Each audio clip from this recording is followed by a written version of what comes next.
So a real quick one. I have a son, and I'm not sure what we were talking about. I think we were talking about friends, and then we were talking about decision making and so forth.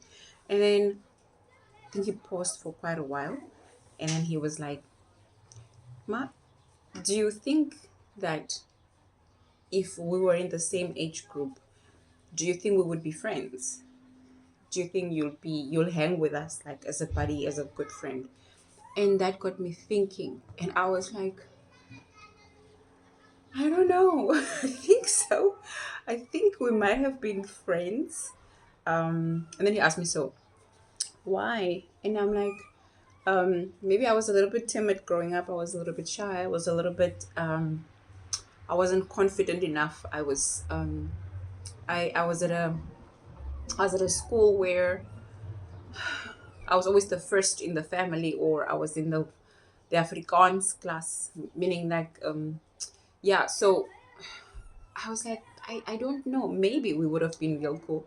And it's like, so what's the difference with who I am now, your son, and my character raised by you? And I said, I think it's how I became who I am and the challenges that I grew up around and how I'm helping you shape you like from a very earlier age on. And I understand, mental health. I understand human behavior. So I kind of obviously raised you differently so that you have the best that you can have. And sometimes I let you go and hurt yourself and come back so that you at least experience life. And some maybe you have the solid foundation where you can come back and communicate emotions. And I didn't really have that, maybe because of culture and growing up and not knowing when to speak.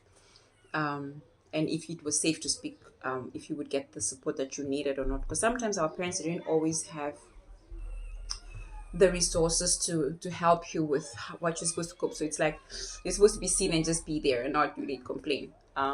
So I'm like, yeah, I we might have, but I think I would have been the squeaky shy child.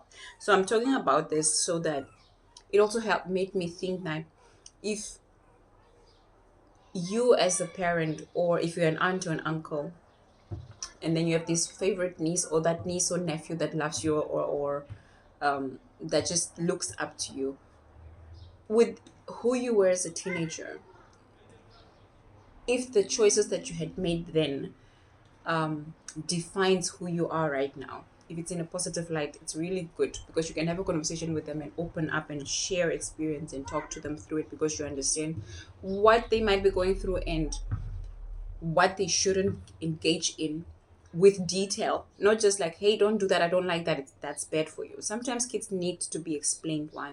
And I think we're in a generation now where we can explain ourselves much better as adults. And if you had the same question from your child, your daughter, your son, your nephew, your niece, and they said, but and you had made horrible decisions and you were, naughty and wicked and wild, and then you get the same question, you might want to sit down with yourself and say, I don't think we'll be friends, but this is what I would do differently. And I don't want you to get into this because of this and this. You might not go, to divulge in all of it. And I found it interesting because I think it's the tone and how he looked at me like, do you think we would be friends? Were you the type of teenager that I would have wanted to hang around with? Or were you the type of teenager that I would either stitch on or not want to be associated with? So sometimes kids get you to reflect and make you sit down and say, what am I doing now to help him or help her not make some of the decisions that I did make? And so that they are also well informed, not just informed, but well informed and roundly informed. So think about that if you're a parent. Yes, maybe your past doesn't have to define who you are now, but how are you helping your child make better informed decisions, right? For the future. Because telling a child don't do that without sometimes explaining doesn't really help, because some of us grew up being told don't do that, and you end up doing it like, why? I'm gonna defy you. I need to understand why. So let's talk to our kids.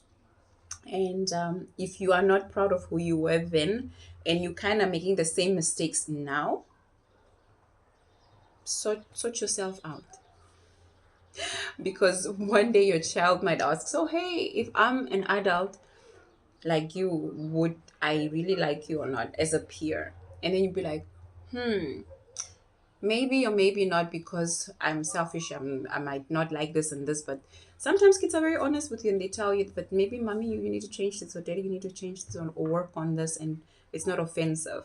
So children can be a self-reflection sometimes without realizing that they are. So let's make better decisions as adults, as parents, and let's help our kids make the best decisions that they can make with the well-informed information that we can provide them. And if we don't know, try and see who you can find that can help you help them be better kids and teenagers and eventually adults, because we're in a world of communication. Whether we talk to them or not, they're going to find the information, and it's just easier that it comes from you as a safe source versus the world teaching them a lesson. I hope it makes sense. So, but yeah, food for thought. Would your child have liked you as a teenager when you were? And would they like you had they been an adult at the same timeline with you right now? Or would they think, you're not a little bit okay because of maybe how you approach life, how strict you are, or not really strict, but how rude you may be sometimes? And that might help you make better decisions or how you talk to people sometimes. Just my point of view. Okay, I'll see you